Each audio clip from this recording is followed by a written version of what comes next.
اعوذ باللہ من الشیطان اللعین الرجیم بسم اللہ الرحمن الرحیم السلام علیکم یا علی مدد۔ مومنین و مومنات کی خدمت میں بے انتہا مجرب اور آزمودہ ترین عمل و وظیفہ ابا عبداللہ الحسین کا لے کر آئے ہیں، ناممکن ترین حاجات کی قبولیت کے لیے، جن حاجات کی قبولیت کا کوئی راستہ، کوئی سبب نظر نہ آتا ہو، چاہے کتنی بھی مشکل ترین اور بڑی ترین حاجت ہو، چاہے اولاد نرینہ کا حصول ہو، شادی کی حاجت ہو، رزق و روزی میں برکت کی، اپنے ذاتی گھر کی کسی بھی قسم کی کوئی بھی حاجت ہو جو ایک مدت سے آپ کی قبول و مقبول نہیں ہو رہی ہو، کوئی ایسی پریشانی ہو جو دور نہ ہو رہی ہو، ان تمام کے خاتمے کے لیے مومنین نے ابا عبداللہ الحسین کے اس عمل کو خصوصی طور پر ماہ سفر کے دوسرے ہفتے والے دن بعد نماز مغربین سے لے کے نصف شب تک کسی بھی وقت کر لینا ہے۔ سیکنڈ سیٹرڈے آف ماہ سفر بعد نماز مغربین سے لے کے نصف شب تک کسی بھی وقت اس عمل خاص کو آپ کر سکتے ہیں۔ سب سے پہلے مومنین نے 2 رکعت نماز حاجت پڑھ کے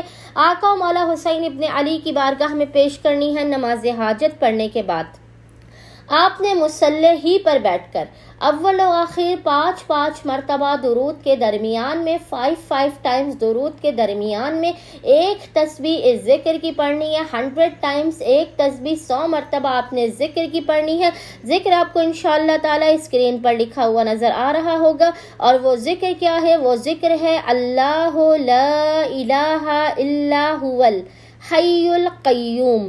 مومنین نے 100 مرتبہ اس ذکر کی تلاوت کرنی ہے۔ اس کے بعد پیشانی کو سجدے گاہ پر رکھ کر خداوند متعال کو حق آقا و مولا ابا عبداللہ الحسین کا واسطہ دے کر اپنی حاجتوں کو طلب کرنا ہے۔